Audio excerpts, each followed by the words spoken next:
The alarm screamed through the bridge of the Earth defense vessel Indomitable. Commander Do-hyun stood perfectly still, his eyes fixed on the main screen.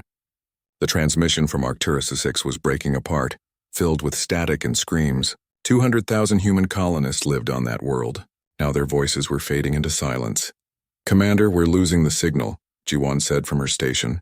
Her hands moved quickly across the controls, trying to clear the interference. She was young, only 24, and this was her first assignment after the academy.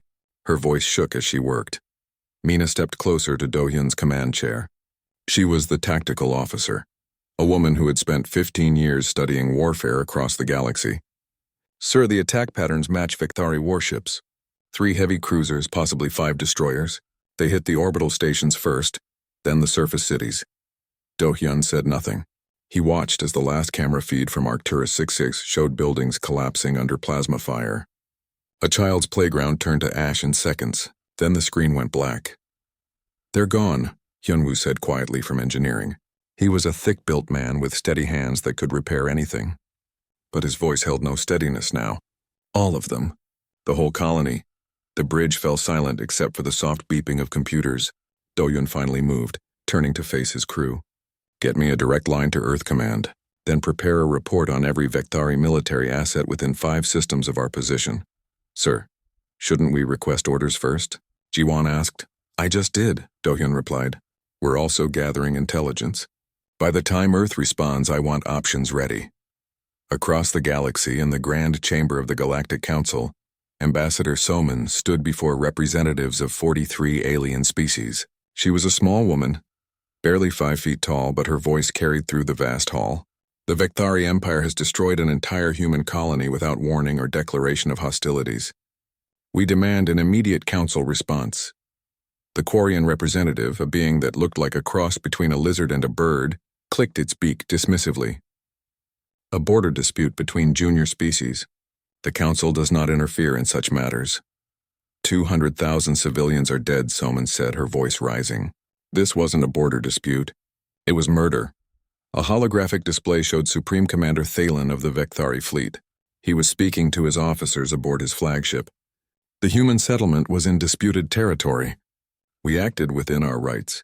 These primates should thank us for the warning." "Warning?" one of his subordinates asked. "We could have destroyed Earth itself," Thalen said with a laugh that sounded like grinding metal. "They have no real military, no warrior culture. The council gave them technology out of charity. Now they'll learn to respect their superiors." The Vectari had ruled 17 star systems for 3,000 years. They had never lost a war. Their soldiers trained from birth for combat. They believed strength was the only truth in the universe. Humans, who had only reached the stars 200 years ago and joined the council 15 years ago, seemed like children to them. Back on Earth, Premier Tae-jin sat in an emergency meeting with military commanders and civilian leaders. The conference room was deep underground, built during Earth's last World War a century ago.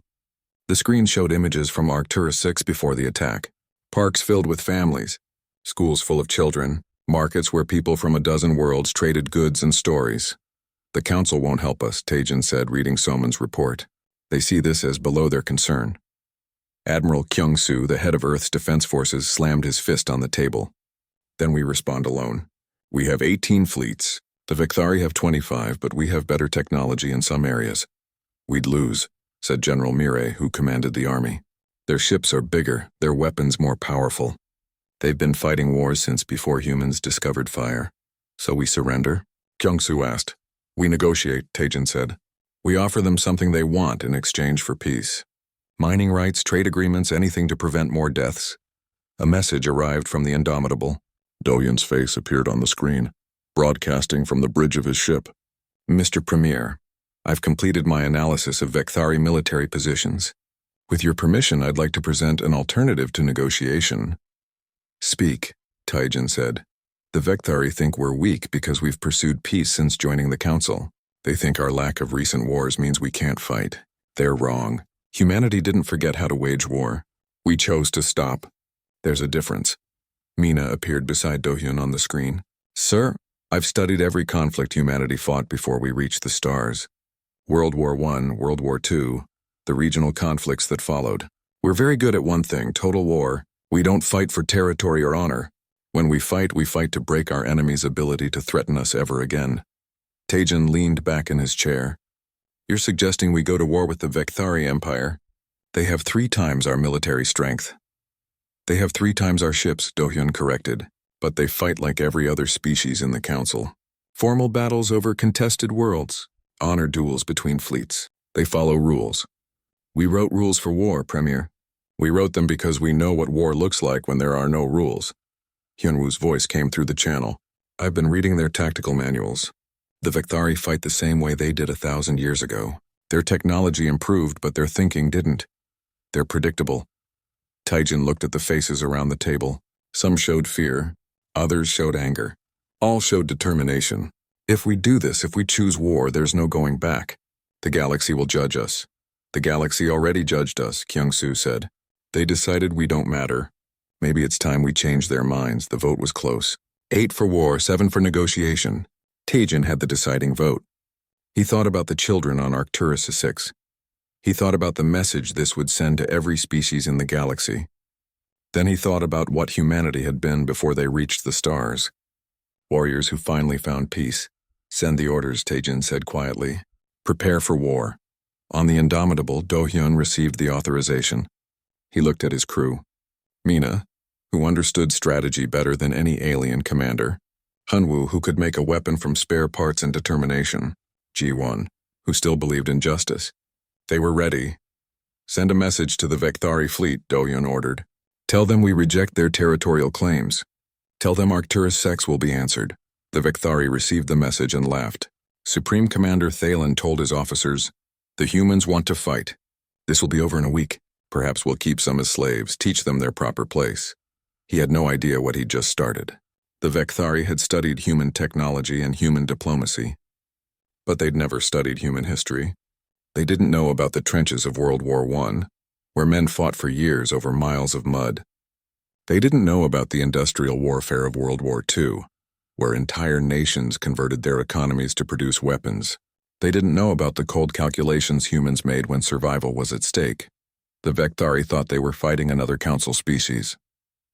They were about to learn they'd declared war on something much more dangerous. They'd declared war on a species that understood peace was a choice, not a weakness. And when that choice was taken away, when humans were forced to remember what they'd tried to forget, the galaxy would learn why humanity had worked so hard to leave war behind. Captain Yuna sat in her small office reviewing shipping manifests when the message arrived. She ran a freight company, transporting medical supplies and food between Earth's colonies. Her military service had ended 5 years ago, and she'd been happy to leave it behind. Now the screen showed a single line. Reserve Officer Reactivation Notice. Report for duty in 48 hours. She looked at the photo on her desk. Her crew, laughing after a successful delivery run. They were good people who'd never hurt anyone. Now she'd have to leave them and return to war. She touched the photo gently, then started packing. Across Earth, millions received similar messages. Teachers, doctors, engineers, farmers, people who'd served their time and built peaceful lives. The reserves were being called up. Factory workers arrived at their jobs to find the assembly lines being retooled. Machines that made farming equipment were being adjusted to produce military hardware. The change happened in days. On the Indomitable, Mina stood before a holographic display showing Vekthari space. Red dots marked military bases, supply depots, fuel refineries, communication stations. This is Operation Valkyrie, she explained to the assembled officers. Most species fight for territory. They want to conquer and hold ground. We're not doing that, Do-hyun stood beside her. Our goal is to destroy the Vekthari's ability to wage war. We don't need to beat them in battle. We need to make it impossible for them to fight at all. We hit their logistics, Mina continued, highlighting targets. Supply depots burn. Fuel refineries explode. Communication relays go dark. A military without supplies can't fight, no matter how brave their soldiers are. Hyunwoo pulled up his own display. I've designed something special. EMP mines that look like space debris. We scatter them in shipping lanes and near military facilities. When Vekthari ships pass by, they think it's just trash from old battles. Then the mines activate and fry their electronics. Ji-won raised her hand hesitantly. Isn't this dishonorable? The council species fight direct battles. They don't use tricks like this.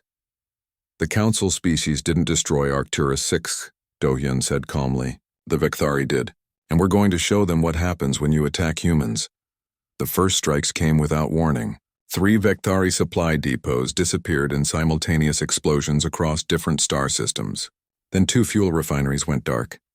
Communication stations that had operated for centuries suddenly stopped transmitting. The attack seemed random, hitting minor targets instead of military bases. Supreme Commander Thalen studied the reports with confusion. Why are they attacking supply stations? Where are their battle fleets? Why don't they engage our ships directly? His tactical officer, a veteran of 30 campaigns, shook his head. I don't understand their strategy. This isn't how wars are fought. You capture territory, defeat enemy fleets, force surrender through glorious victory. Maybe they're just incompetent, Thalen suggested, striking randomly because they don't know real warfare. But the attacks continued. Hyunwoo's EMP mines worked perfectly. Vecthari ships would enter a system and suddenly lose all power. They'd drift helplessly while their crews scrambled to restart systems manually. By the time they recovered, the human ships were gone. On Earth, medical student Nari stood in a military recruiting center. Her younger brother had lived on Arcturus 6. He'd been studying to be a teacher. Now he was ash scattered across a dead world. The recruiting sergeant looked at her application. You're in medical school. Top of your class. You could get an exemption from service. I don't want an exemption, Nari said. I want to fight. Combat medics see terrible things, the sergeant warned. My brother saw terrible things, Nari replied. Right before he died. I'm not sitting this out. Thousands made similar choices. The training camps filled with volunteers. Old soldiers came out of retirement. Young people put aside their dreams to pick up weapons. Earth was mobilizing in ways it hadn't done in over a century. The Galactic Council watched with growing concern. Ambassador Samin faced questioning from dozens of species. A Quarian diplomat demanded answers. Your military is using tactics we've never seen. Attacking civilian infrastructure using deceptive weapons. These violate Council warfare conventions. What conventions? Someone asked coldly. The ones that didn't protect Arcturus 6? The ones that let the Vecthari murder 200,000 civilians? Those conventions? Your species agreed to Council rules when you joined us. We agreed to peace. The Vecthari broke that agreement. Now we're fighting our way, not yours. The Quarian looked uncomfortable. But these tactics, they're from your pre-spaceflight era. We thought you'd evolved beyond such savagery. Soman smiled without warmth. We didn't evolve beyond anything. We chose peace because we're good at war. There's a difference. The Vecthari reminded us of that difference. Back in Vecthari space, Thalen's fleet finally cornered a group of human ships near a mining asteroid. 20 Vecthari warships versus 5 human vessels. It should have been an easy victory. Thalen ordered his fleet to advance, expecting the humans to either flee or fight. Instead, the human ships scattered among the asteroids. Then explosions bloomed throughout the field. Hyunwoo's mines had been waiting. The Vecthari formation broke apart as ships lost power or took damage from hidden explosives. In the confusion, the human ships picked off targets one by one. When the battle ended, Thalen had lost 7 ships. The humans lost none. They'd used the environment as a weapon, turning a numerical advantage into a death trap. It was clever. It was effective. It was completely outside Vecthari military doctrine. They don't fight fair, Thalen complained to his superiors. They fight smart. One of his officers corrected quietly. The human fleet began a new operation. They surrounded a major Vecthari military station but didn't attack it. Instead, they destroyed every ship that tried to leave or enter. Supplies stopped flowing. The station's 10,000 soldiers had food for a month, maybe 2. Do-hyun sent them a message. You have 2 choices. Surrender now or wait until you're starving. We can wait, can you? The Vecthari commander was outraged. Surrender? The Vecthari have never surrendered in 3,000 years. Then you'll be the first, Do-hyun replied. Or the first to starve. Your choice. The concept confused the Vecthari. In their culture, warriors fought to the death or won glorious victories. Surrender was shameful, practically unknown. They didn't have protocols for it. They didn't even have words that translated properly. Meanwhile, Earth's fleet grew stronger. Yuna took command of a carrier group, leading 12 ships loaded with fighters and bombers. Her old civilian crew had joined her, learning military procedures while keeping their civilian practicality. They looked at problems differently than career soldiers, finding creative solutions. Other species began noticing patterns. The humans weren't trying to conquer Vecthari worlds. They were systematically destroying the Empire's ability to function. Trade routes became too dangerous. Supply chains collapsed. Communication between Vecthari worlds grew difficult. The mighty Empire started falling apart not from defeat in battle, but from being unable to coordinate its forces. A Ktharix observer, from a species that resembled giant insects, sent a report to the council. Human soldiers show unusual independence, where our warriors follow orders precisely. Theirs improvise and adapt. Their commanders expect this. They give broad objectives, not specific instructions. It makes them unpredictable. Nari completed her combat medic training and joined Yuna's carrier group. Her first day, she treated a wounded pilot who'd been hit by debris during a skirmish. The pilot joked while she worked, making light of his injuries. "Not so bad. Should see the other guy. Did you win?" Nari asked, cleaning the wound. "We survived." "In this war, that counts as winning." He looked at her carefully. "You've got that look. Lost someone on Arcturus?" Nari nodded, not trusting her voice. "Yeah, most of us did. Lost someone or know someone who did. That's why we're here. That's why we'll win. The Vecthari fight for glory. We fight because we have to." On the Indomitable's bridge, Jiwan monitored communications across Vecthari space. She was hearing something unexpected. "Commander, I'm picking up internal Vecthari transmissions. They're panicking. Some of their colonies are questioning why their fleet can't protect them." Do-hyun leaned forward. "Political instability? Possible rebellion," Mina said, studying the data. "The Vecthari Empire is built on military strength. If they look weak, their own people might turn on them." Hyunwoo grinned. "So we don't just beat them, we break them." "We already are," Do-hyun said quietly. "They just don't know it yet." The blockade of Vecthar Prime began on a Tuesday morning. Do-hyun's fleet, now grown to 60 ships with reinforcements from Earth, positioned themselves around the Vecthari homeworld. They didn't fire a single shot at the planet. They simply stopped everything from getting in or out. A cargo ship carrying food tried to land. Human fighters intercepted it, disabled its engines with precision shots, and towed it away from the planet. A medical supply vessel tried next. Same result. Within 6 hours, 12 ships hung in space, their crews unharmed but their cargo confiscated. Mina explained the strategy to confused council observers who'd arrived to monitor the situation. "We're not monsters. We won't kill civilians. But Vecthar Prime has a population of 8 billion. They import 40% of their food. They'll understand what Arcturus VI felt soon enough." A Quarian observer looked horrified. "You're starving an entire planet? This is a war crime, is it?" Soman asked, having joined the discussion via communication link from the council station. "According to whose laws? When the Vecthari destroyed Arcturus VI? Where were these laws? When 200,000 humans died without warning, why didn't you cry war crime then?" The observer had no answer. On Vecthar Prime, Supreme Commander Thalen watched the human fleet through his command center's view screens. His rage had burned past hot into something cold and calculating. "They think we'll beg for mercy. They think we'll surrender because our people get hungry. They don't understand Vecthari's strength." His second officer hesitated before speaking. "Commander, our military supply reserves will last months, but the civilian population, they have weeks at most. The Emperor is receiving thousands of petitions from worried citizens. Let them worry," Thalen snapped. "Fear makes people strong. This blockade won't last. We'll break it." He launched a desperate counterattack toward Earth's moon, where humans maintained a large military base. If he could strike at humanity's home system, force them to pull ships back for defense, the blockade would weaken. It was a sound strategy. It should have worked. Commander Junho commanded the Lunar Defense Forces. He was a quiet man who'd taught military history before the war. His students used to joke that he'd rather read about battles than fight them. Now those same students served under him, and they'd learned his lectures were worth more than they'd realized. The Vecthari fleet came in fast and aggressive, exactly as their doctrine dictated. Junyo watched them approach on his displays and shook his head. "They're doing exactly what their manual says." 3rd chapter, section 8.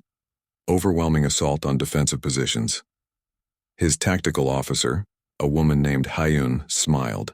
"Should we respond according to their expectations?" "For about 5 minutes," Junho said. "Then we'll show them something new." The battle began with the lunar defenses appearing to fall back. exactly as the Vectari expected. Thalen's forces pressed their advantage, moving into attack formation. Then Junho triggered the trap. Hidden weapon platforms activated throughout the system.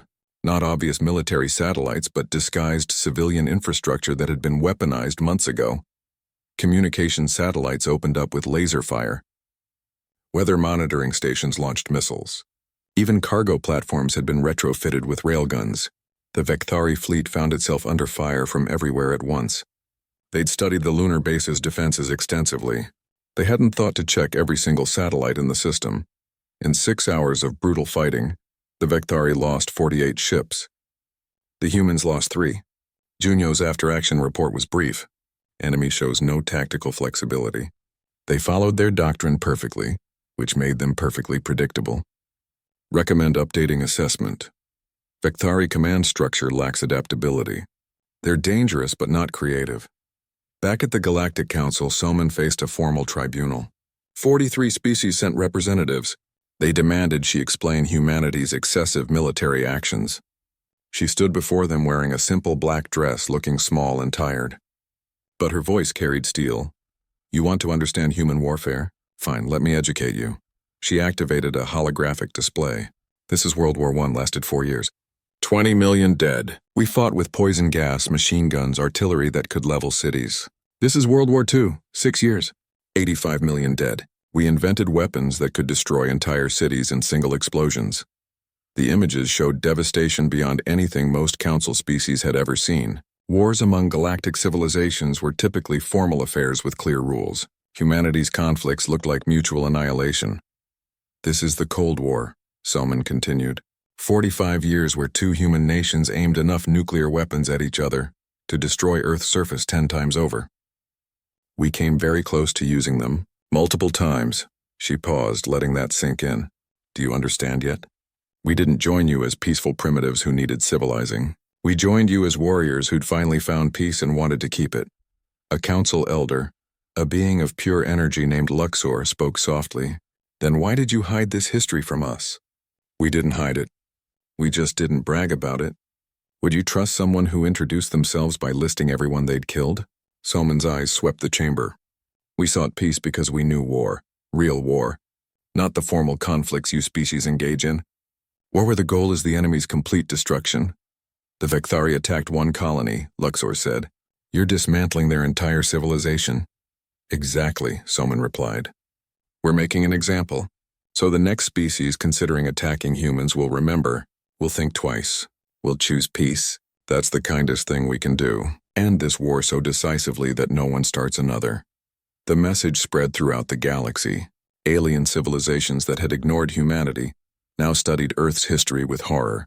Military academies added human warfare to their curriculums as examples of what not to do. But also, quietly, as examples of what could be done when survival was at stake. The Vectari Empire began crumbling from within. Colonies that had existed peacefully for centuries suddenly rebelled. Not because they loved humans, but because their faith in Vectari military supremacy was shattered. If the mighty fleet couldn't defeat primitive humans, what good was the Empire? Thalen, having barely survived the lunar assault, was recalled to Vecthar Prime. He stood before the Vectari High Command in chains. The Emperor, a massive creature covered in bioengineered armor, looked down at him with contempt. You promised me victory in weeks. It's been 3 months. Our empire burns, our trade collapses, our people starve. What happened? Thalen's voice was hollow. They don't fight like warriors. They fight like they're exterminating vermin. Every rule we know, every tactic we've mastered means nothing to them. They're not trying to beat us honorably. They're trying to make us stop existing. The Emperor executed Thalen personally, a traditional Vectari ritual meant to restore honor through blood. It solved nothing. The humans didn't care who led the Vectari fleet. They simply continued their systematic destruction of military capacity. On the Indomitable, G1 brought troubling news to Do-hyun. Commander, I've intercepted communications from Vecthar Prime, civilian reports. Food riots, hospitals running out of medicine, children going hungry. Do-hyun didn't look up from his tactical display. Good, good. G1's voice rose.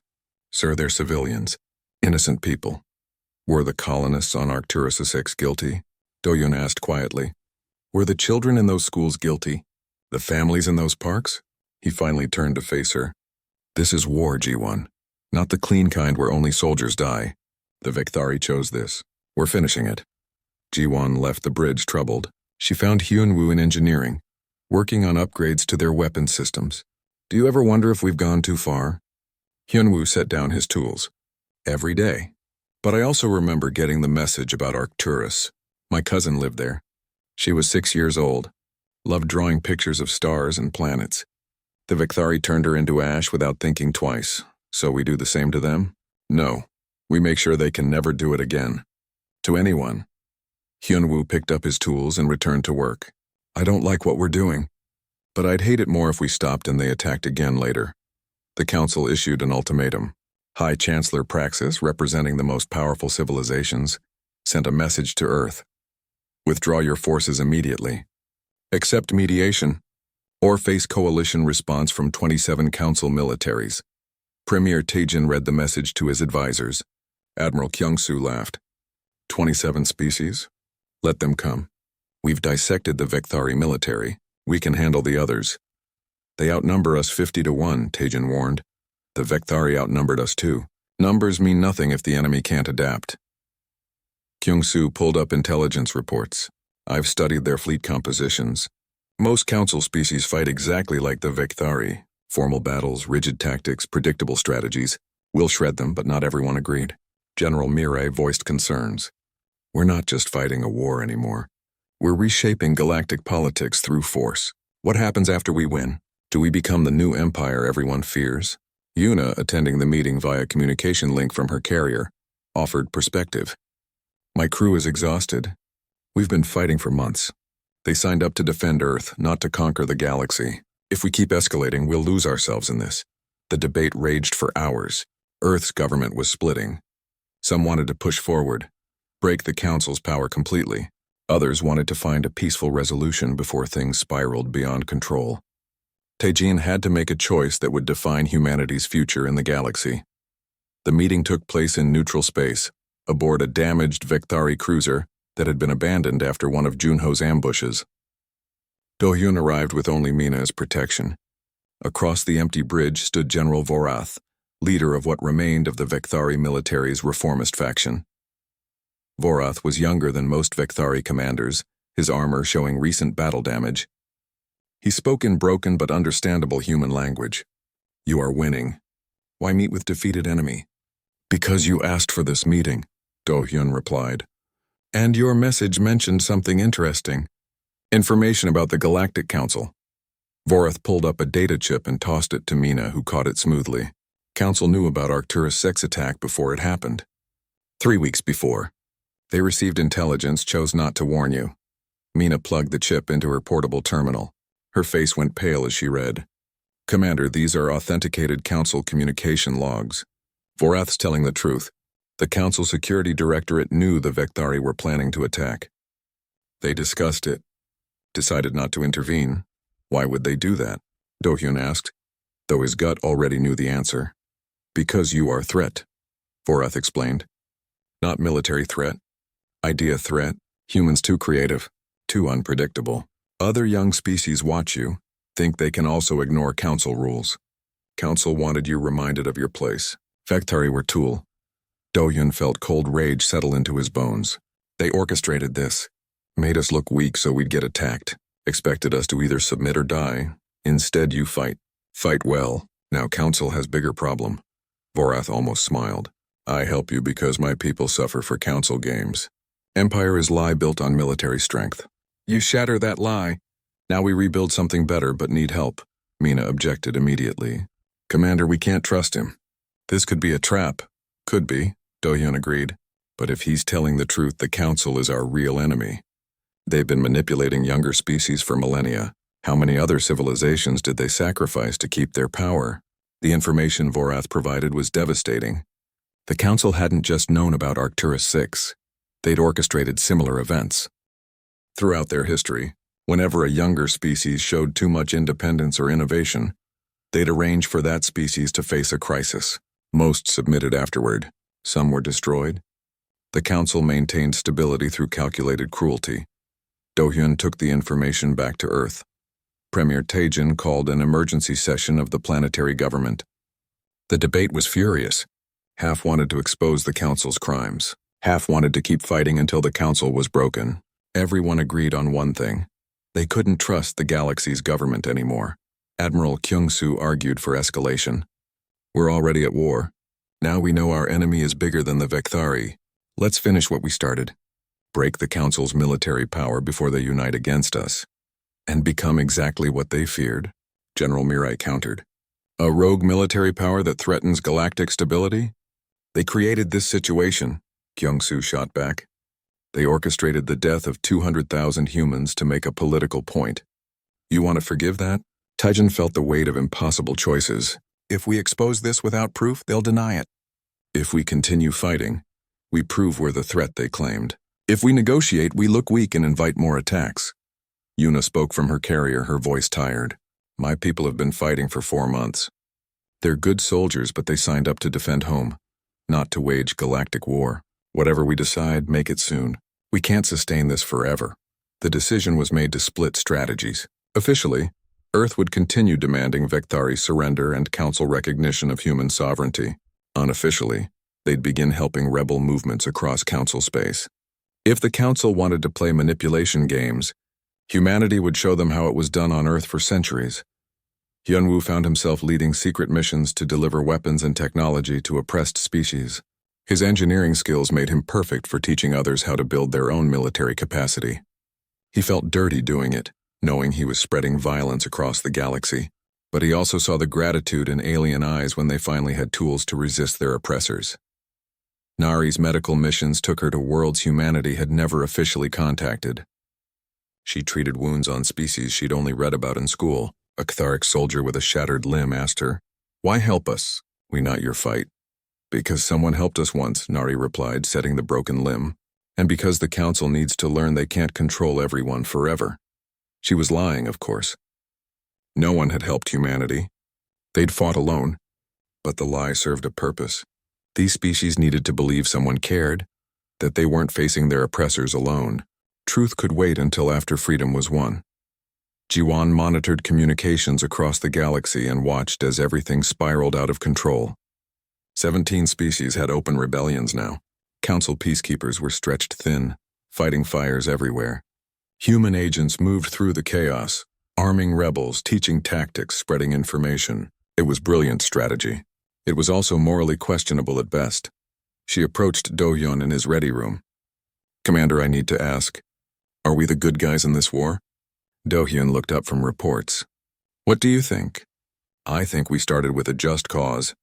Arcturus X deserved justice, but now we're destabilizing the entire galactic government.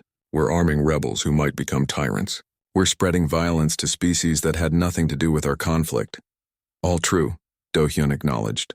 "Also true, the council orchestrated mass murder to maintain power. They've done it before, will do it again unless stopped. Sometimes good people have to do questionable things to prevent worse outcomes.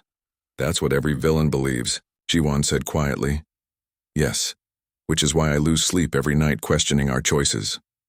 Do-hyun gestured to his desk, covered in reports. "Every decision I make, people die. Vekthari soldiers, council enforcers, rebel fighters, even some humans. I live with that weight, but I'll carry it because the alternative is worse." Jiwon left without feeling better. She found Sung-hoon, one of their best pilots, in the recreation area. He was staring at nothing, drink in hand. "You look how I feel," she said, sitting beside him. "Just thinking about home." "About who we were before this started." Sung-hoon took a drink. "I joined the military to see the galaxy, maybe have some adventures. Now I'm killing people for politics I barely understand. Do you regret it?" "Every day. But I'd regret doing nothing more." The council responded to the spreading chaos by assembling a massive fleet. 27 species contributed ships, creating an armada of 5,000 vessels. High Chancellor Praxis led it personally, determined to end the human threat once and for all. They gathered at the border of human space, a show of force meant to terrify Earth into submission. Premier Taejin received intelligence about the fleet assembly. The numbers were overwhelming. Even with humanity's tactical advantages, Fighting that many ships would mean massive casualties. He prepared to issue a recall order, bring the fleets home, try to find a diplomatic solution. Admiral Kyung-soo countermanded the order. In a shocking move, he declared that Earth's civilian government no longer had authority over military operations. 2/3 of fleet commanders supported him. The military was splitting from civilian control, determined to see the war through regardless of cost. Yuna faced her senior officers in the carrier's conference room. Admiral Kyung-soo is ordering us to ignore the recall. That's mutiny. It's also potentially necessary. The Council fleet will destroy us if we show weakness now. Her tactical officer, a man named Jinho, spoke carefully. Captain, we swore oaths to defend Earth and its legitimate government. Kyung-soo is breaking that oath. He's also right that the Council won't negotiate in good faith. They'll see our recall as confirmation that we're weak. Yuna looked at each officer. I can't order you to commit mutiny. That's a choice each of you makes individually. But I'm staying with the fleet. We came here to finish a mission. I intend to finish it. The room fell silent. Then one by one officers stood. 2/3 of them chose to stay. The rest requested transfer back to Earth. Yuna granted it without prejudice. They were making the harder choice, possibly standing by principle when pragmatism demanded otherwise. Back on Earth, Taejin watched his authority crumble. The military had effectively declared independence. He could try to arrest Kyung-soo, but the admiral had the ships and the loyalty of most commanders. Civil war would only weaken humanity further, so Taejin did nothing, watching helplessly as events spiraled beyond his control. Vorath provided one more piece of intelligence that changed everything. Hidden deep in Council space were weapon platforms built centuries ago but never revealed. They were designed to sterilize entire planets if any species became too dangerous. 3 of those platforms were currently aimed at Earth. If you push too hard, Council will use them, Vorath warned. They prefer manipulation, but will choose genocide over losing control. Hyunwoo studied the technical specifications. These platforms are old, but still functional. They're also hidden in asteroid fields and nebulas. Finding them all would take years. Unless we force the Council to reveal them, Mina suggested. Make them think we're about to strike the Council homeworlds. They'll activate the platforms for defense. Then we know where they are. It was a dangerous gamble. If they miscalculated, Earth could die. But doing nothing meant living under a permanent threat. Do-hyun made the call. They'd spring the trap. The Council fleet arrived at the edge of human space like a metal storm. 5,000 warships from 27 species. The largest military force assembled in galactic history. High Chancellor Praxis commanded from a massive dreadnought that could destroy planets by itself. He broadcast one message to Earth. Surrender within 24 hours or face total annihilation. Do-hyun stood on the bridge of the Indomitable, watching the enemy fleet approach. Behind him, Mina coordinated defensive positions with 400 human ships. It should have been hopeless. 10-to-1 odds facing species with centuries more combat experience. But Do-hyun smiled slightly. They came exactly as we predicted, all of them, together following traditional formation doctrine. Hyunwoo reported from engineering. Quantum-linked mines are active and positioned throughout the approach vector. They think they're heading into empty space. They're actually entering the largest minefield in history. Ji-won hesitated before speaking. Commander, we're about to kill thousands of beings. Species that had nothing to do with Arcturus 6. Some of them probably opposed this war. I know, Do-hyun said quietly. Record everything. If we survive, history should know what we did here. All of it. The Council fleet advanced confidently. They'd studied human tactics and prepared countermeasures. They had redundant systems to prevent EMP attacks. They'd spread their formation to prevent concentrated strikes. They'd done everything their military academies taught. Everything except imagine humans might create a minefield spanning light seconds. Using technology that linked mines together, so destroying one triggered others in a cascade effect. The first mine detonated when the Council vanguard was committed, but their main force was still approaching. The explosion wasn't large by itself, but it triggered a chain reaction. 30 more mines detonated in sequence, then 300, then thousands. The Council's forward elements disappeared in a wall of fire and radiation. Praxis watched in horror as he lost a quarter of his fleet in minutes. Retreat. Pull back to defensive formation. But human ships were already moving. They didn't attack the main force. Instead, they hit the flanks, cutting off escape routes, herding the Council fleet deeper into the minefield. Yuna's carrier group launched waves of fighters that didn't engage directly, but dropped more mines behind the enemy. The Council fleet was being trapped in their own momentum. Junho, commanding a battle group near Earth's moon, watched the tactical display. They're panicking, breaking formation. Exactly as predicted, his second officer shook her head in wonder. How did we know they'd react this way? Because they've never fought total war before. Their species fight for honor or territory. They don't understand fighting for survival. Junho activated additional weapon platforms. Now we show them the difference. Back across the galaxy, the trap Do-hyun had set for the Council's hidden platforms was springing. Admiral Kyung-soo led a strike force toward the Council's core worlds, moving fast and aggressive. It was obviously a suicide mission. Too few ships to actually threaten the Council homeworlds, but it looked like a desperate final strike from a losing military. The Council took the bait. 3 ancient weapon platforms powered up, revealing their positions as they prepared to defend the core worlds.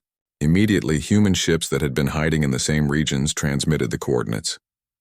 Vorath's Vekthari rebels, now allied with humanity, struck the platforms simultaneously. 2 platforms were destroyed before they could fire. The third got off one shot, a beam of energy powerful enough to crack a planet. It missed Earth by astronomical luck, hitting an uninhabited moon instead. Hyunwoo's teams, already prepared, hacked into the platform systems during its firing cycle and turned it on itself. The ancient weapon tore itself apart. On the Council station, Soman received an urgent message from Earth. She walked calmly into the Council chamber, interrupting an emergency session. I have information you need to hear. Praxis, appearing via hologram while commanding his fleet, dismissed her. Ambassador, your people are losing. This is not the time for negotiations. This is evidence that the Council orchestrated the attack on Arcturus 6. Soman activated a massive holographic display, showing the communication logs Vorath had provided. You knew it would happen. You let it happen. You wanted humans put in our place.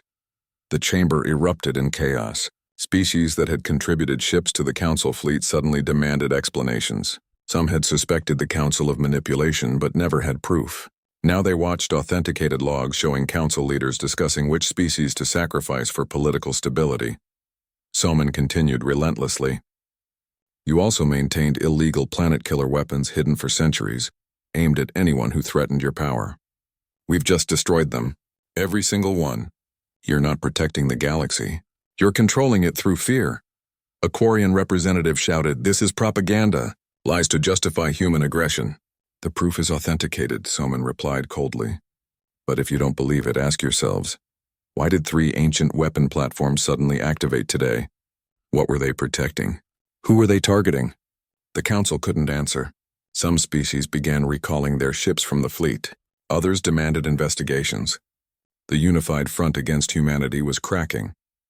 At the battlefront, Do-hyun received reports of the Council fleet fragmenting. They're breaking apart. Some species are withdrawing. Others are fighting each other over command authority.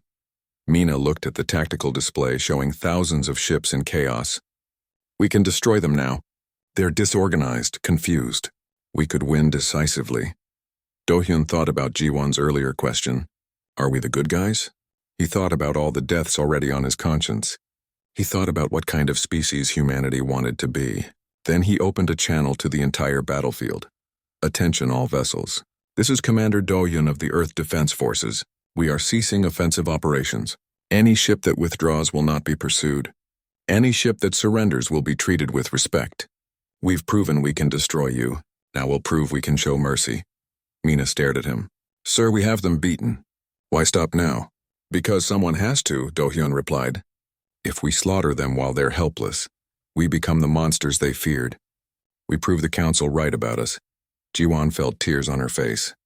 Thank you, Commander. The Council fleet began standing down. Not all of them. Some commanders were too proud or too angry. But most recognized they'd been beaten and chose survival. Praxis, watching his Grand Armada fall apart, made one last attempt at control. He ordered his dreadnought to fire on Earth directly. Yuna's carrier group intercepted. All fighters target that dreadnought. Disable its weapons, engines, and command center. Non-lethal if possible, but stop that ship. The battle lasted 10 minutes. Praxis's dreadnought was powerful, but Yuna's pilots flew with desperate precision. They'd trained for this, practiced against simulations of Council superweapons. The dreadnought's weapons were destroyed, its engines crippled. Praxis himself survived, pulled from the wreckage by human marines who treated his injuries before taking him into custody. The war ended not with a grand battle, but with exhausted silence. Ships from dozens of species hung in space, damaged and depleted, wondering what came next. Premier Tajin, reasserting his authority now that the immediate threat was past, opened negotiations with the Council. Not as a subordinate species begging for recognition, but as an equal power demanding respect. The talks were tense but productive. Several things became clear. First, the Galactic Council as it had existed was finished. Too many species had lost faith in the old power structure. A new federation would be formed with actual democratic principles instead of rule by elder species. Second, humanity would have a permanent seat on the Supreme Council. Not because they asked nicely, but because everyone recognized they were too dangerous to exclude and too principled to become tyrants. Third, all hidden weapons and manipulation programs were to be disclosed and dismantled. Transparency would replace the old secretive control systems. The Vecthari Empire fragmented into multiple independent states. Vorath became leader of one faction, working to rebuild his people's civilization without the warrior culture that had dominated them for millennia. He and Do-Hyun met one final time. "You spared us when you could have destroyed us completely," Vorath said. "Why?" "Because mercy after strength is more powerful than cruelty after strength. You'll remember this. Everyone will." Do-Hyun retired 6 months after the war ended. He was only 38, but he looked older. The decisions he'd made weighed on him every day.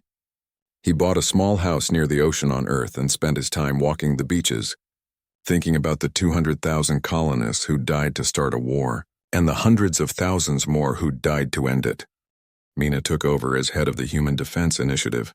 She maintained Earth's military at full strength, preparing for threats that might never come. Peace through strength became her motto. Some called her paranoid. Those who'd lived through the war understood. Jiwon joined Earth's diplomatic corps, working with Ambassador Soman's successor.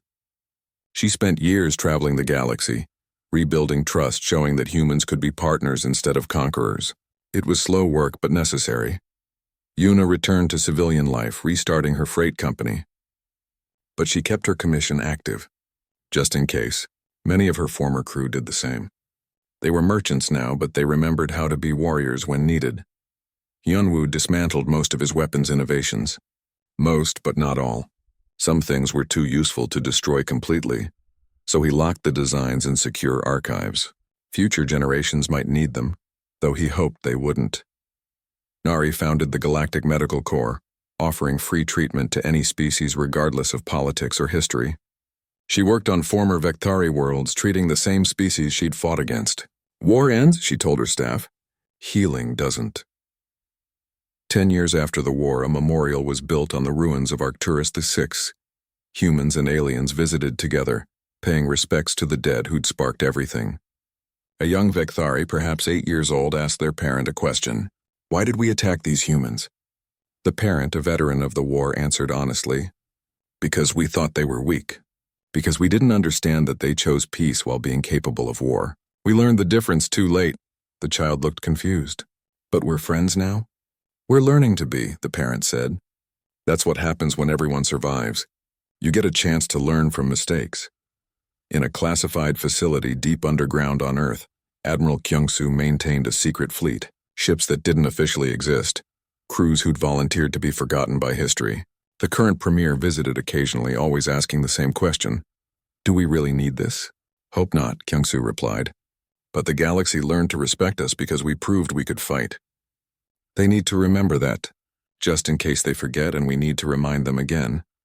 The premier never ordered the fleet disbanded. Some lessons were too important to forget.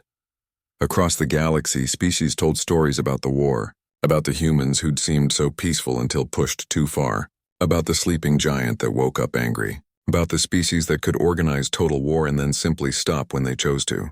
The stories varied, but the lesson was consistent. Humanity's deadliest weapon was never their technology or tactics. It was their ability to inflict devastating violence and then choose mercy, not from weakness but from strength, and everyone in the galaxy, remembered what happened when you declared war on the deadliest species in the galactic.